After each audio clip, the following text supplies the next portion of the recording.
अस्सलाम वालेकुम।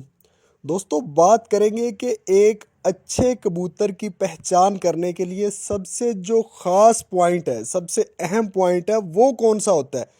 यानी कि ऐसा पॉइंट जिसको हम देखें और हमें पता चल जाए कि ये कबूतर बिल्कुल अच्छा और परफेक्ट है। तो इसी हवाले से पहले मैं आपको बता दूं कि कबूतर को, अच्छे कबूतर की पहचान करने के लिए कौन कौन से पॉइंट देखने चाहिए, कौन कौन से पॉइंट देखे जाते हैं और कौन सा पॉइंट जो है वो सबसे ज़्यादा अहम है। तो मैंने पहले भी कई वीडियोस में अच्छे कबूतर की पहचान करने के तरीकाकार बताया है। तो जो लोग न्यू हैं वीडियो पे या चैनल पे, उनको भी चलो फ़ायदा हो जाएगा। मैं आज फिर कुछ पॉइंट्स बता देता हूँ और ये भी आपको बता दूंगा कि कौन सा पॉइंट जो है वो सबसे ज़्यादा ख़ास और अहम है। तो दोस्तों, होता यह है कि जब हम कोई कबूतर पकड़ते हैं तो ज़्यादातर लोग जो है उनकी रूटीन चेक करने की ये होती है कि वो कबूतर की आंख देखते हैं सबसे पहले। तो आंख में हर इंसान का अपना तरीकाकार है कबूतर की आंख को देखने का, लेकिन मैंने एक वीडियो के अंदर कागज़ के ऊपर आंख का मुकम्मल डिज़ाइन बना के उसकी परख और पहचान का तरीकाकार बताया एक वीडियो के अंदर। आप वो भी देख सकते हैं। और यहाँ पे मैं आपको बता दूं कि जब भी हम किसी कबूतर की आंख देखते हैं तो सबसे पहले जो आपने देखना है, आपने ये देख लेना है कि कबूतर की आंख जो है वो सबसे पहली जो चीज़ आंख में देखनी है वो चमकदार हो, ऐसे रोशन चमकदार उभरी हुई हो। कबूतर की पलकें बारीक हो तो वो ज़्यादा अच्छी समझी जाती हैं। अच्छा, अब आंख के अंदर जो देखने वाली चीज़ें ना, वो होते हैं उसका रिंग, उसका क्वालिटी साइन, उसके यानी कि रंगीन ज़रात। और ये चार पांच चीज़ें देखी जाती हैं कि आंख का नूर जो है वो बारीक हो, उस नूर के साथ एक दायरा बना होता है, सुरमई रंग का तकरीबन होता है, वो दायरा बना हो जिसे हम रिंग भी कह सकते हैं, वो रिंग हो। और उसके बाद फिर एक हल्के रंग में ज़मीन होती है कबूतर की आंख की गहराई में, ऐसे क्वालिटी साइन जिसको कहते हैं वो। उसके ऊपर ऐसे किरणों की तरह, सूरज की किरणों की तरह शुआएं बनी होंगी जिनको रंगीन ज़रात कहते हैं। और पलकों के साथ यानी कि बाहर नज़र आ रहा होगा आपको वाजिया, तो आँख के ऊपर एक रिंग वो होगा। तो ये थी, मैंने थोड़ा आपको शॉर्टकट में आँख की क्वालिटी चेक करने का तरीकाकार बताया। अगर आप मज़ीद डिटेल में समझना चाहें तो मैंने चैनल पे एक वीडियो अपलोड की है जिसके में कागज़ के ऊपर आँख बना के मैंने प्रॉपर वो वीडियो आँख के हवाले से ही है। अच्छा दोस्तों, ये आँख चेक कर ली। उसके बाद जो है और क्या चीज़ें देखनी चाहिए, कबूतर के जो पर है बड़ी अहमियत रखते हैं, क्योंकि आँख का ताल्लुक तो देखें कबूतर की नस्ल और अकल के साथ उसका ज़्यादा ताल्लुक है, लेकिन परवाज़ के साथ जिस चीज़ का ताल्लुक है वो है कबूतर के पर, कबूतर का वेट और कबूतर की दुम कह सकते हैं आप। और भी काफ़ी चीज़ें हैं, वो भी मैं आगे आपको बताता हूँ। तो पर जो है कबूतर के वो कैसे होने चाहिए, सबसे पहली चीज़ दोस्तों, पर जो है वो कई इकसाम के हो सकते हैं। कबूतर के कई ऐसे पर होते हैं जो सिरों से आगे गोल होते हैं, कई नोकदार होते हैं, तो मतलब कि कई तलवार नुमा शेप में पर होते हैं, कुछ चौड़े होते हैं। मैं आपको बताऊं, पर जो है वो ज़्यादा चौड़ा नहीं होना चाहिए, ज़्यादा चौड़ा बिल्कुल नहीं होना चाहिए। एक चीज़।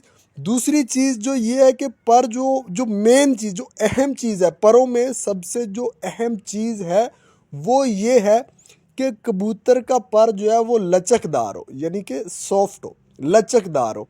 ऐसे पर की जो तीली है, ऐसे ना हो कि पर की तीली को आप ऐसे मरोड़े और वो टूट जाए। यानी कि पर की तीली को आप अगर ऐसे हाथ के साथ घुमाएं तो वो टूटे नहीं, वो फ्लेक्सिबल हो, लचकदार हो। ये चीज़ ज़रूरी है। और जो कबूतर की पर की जो तीली है उसको गोल और मोटा नहीं होना चाहिए। तीली जो है वो चपटी यानी कि ऐसे चौड़ी आप कह सकते हैं, और नीचे बैठी हुई हो, गोल ना हो, ऊपर उठी हुई उभरी हुई ऐसी ना हो। जो परों में मेन चीज़ है वो ये है। उसके बाद दोस्तों एक चीज़ और है जो बहुत अहमियत रखती है कि कबूतर का जो नावा पर है ना, वो 10वें पर से अगर बड़ा होता है तो समझ लें वो कबूतर प्रवास में बहुत ज़्यादा पावर रखता है, बहुत ज़्यादा प्रवास कर सकता है दूसरे कबूतरों की निस्बत से। बाकी अगर 9वां और 10वां पर बराबर भी हैं तो भी कोई इशू नहीं है। पर छोटे नहीं होने चाहिए कबूतर के, यानी कि दुम तक हो या दुम से आधा इंच छोटे हो जाए तो ठीक है, उससे ज़्यादा छोटे हो तो वो अच्छा नहीं समझा जाता। उसके अलावा कबूतर का जो शोल्डर है यानी कि कुंदा है वो थोड़ा लंबा हो तो वो ज़्यादा बेहतरीन चीज़ है।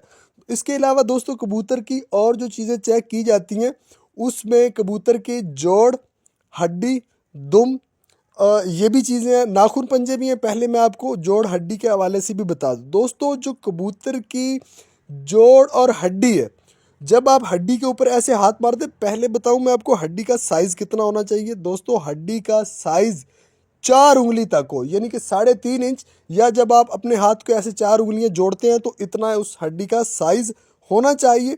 और उस हड्डी और जोड़ के दरमियान जो गैप है, ये गैप 1 उंगली से ज़्यादा नहीं होना चाहिए। और जैसे आप हड्डी पे ऐसे हाथ मारते हैं तो आपका हाथ स्लिप होकर आगे जोड़ पे चला जाता है। तो कबूतर का वो जो जोड़ है वो उभरा हुआ ना हो, यानी कि उठा हुआ जोड़ ना हो, बैठवा जोड़ हो। आप हड्डी के ऊपर ऐसे हाथ मार रहे हैं, आपका हाथ स्लिप होकर जोड़ पे चला गया, तो आपको ऐसे महसूस ना हो कि जोड़ ऊपर उभरा हुआ है, जोड़ बैठवा ही होना चाहिए। और ये जो एक बात और होती है, जोड़ खुला हो या बंद हो। दोस्तों इसमें कोई इतनी ये है कि जो जोड़े वाले कबूतर होते हैं उनके जोड़ अक्सर खुले भी होते हैं। इसका ताल्लुक ये है कि शायद कबूतर की वीकनेस की वजह से भी कबूतर के जोड़ खुल जाते हैं, और इसको आप कवर कर सकते हैं। कबूतर को अगर अच्छी खुराक मिलती है तो उसका जोड़ बंद भी हो सकता है। तो प्रवास करने के लिए जो कबूतर है उसका जोड़ थोड़ा बंद ही हो तो वो बेहतर है। लेकिन बिल्कुल जो ऐसे बंद जोड़ होता है ना, जिसमें से सुई भी नहीं गुजर रही और बड़ा हार्ड जोड़ है, बड़ा सख्त जोड़ है, फ्लेक्सिबल नहीं है, वो जोड़ जो है वो अच्छा नहीं समझा जाता। तो अब हड्डी की शेप जो है, हड्डी की शेप भी ऐसे पहले भी मैंने बताया कश्ती जैसे होती है ना, कश्ती की शेप होती है, यानी कि इधर से भी उठी हुई है, इधर से भी, नीचे से उसकी ऐसे गुलाई भी गुलाई तकरीबन नहीं, कश्ती नुमा शेप ही बनती है। तो इस तरह की हड्डी की शेप होनी चाहिए। और जोड़ जो मेन चीज़ है, वो जोड़ और हड्डी के दरमियान ज़्यादा गैप ना हो और जोड़ जो है वो बैठवा हो। तो दोस्तों उसके अलावा दुम जो है, कबूतर की दुम बंद हो, छोटी हो और ऊपर से दिखने में एक पत्ता नज़र आए, वो बेहतरीन दुम होगी कबूतर की। अब हम बात कर लेते हैं कि इन सब में सबसे जो ख़ास पॉइंट है वो कौन सा है, कि जिसके, अच्छा यहाँ पे मैं एक चीज़ बताना भूल गया, कबूतर का जो वज़न है, वेट है कबूतर का, वो हल्का हो। हल्के वेट का कबूतर जो होता है उसको उड़ने में ज़्यादा आसानी होती है। तो बात कर रहे हैं कि सबसे जो मेन और ख़ास पॉइंट है कबूतर को पहचान कर ली कि वो कौन सा है। दोस्तों हर पॉइंट की अपनी अहमियत है। देखें, आँख में हम कबूतर की अकल चेक करते हैं और परों में कबूतर की परवाज़ चेक करते हैं। तो दोनों में से दोनों अहम है। दोनों में से अगर एक भी चीज़ मिस होती है, आँख अच्छी नहीं है पर अच्छा है, तो भी उसका कोई फ़ायदा नहीं है। लिहाजा हर पॉइंट की अपनी अहमियत है और हर पॉइंट ख़ास है। तो इन चीज़ों को आपने याद रख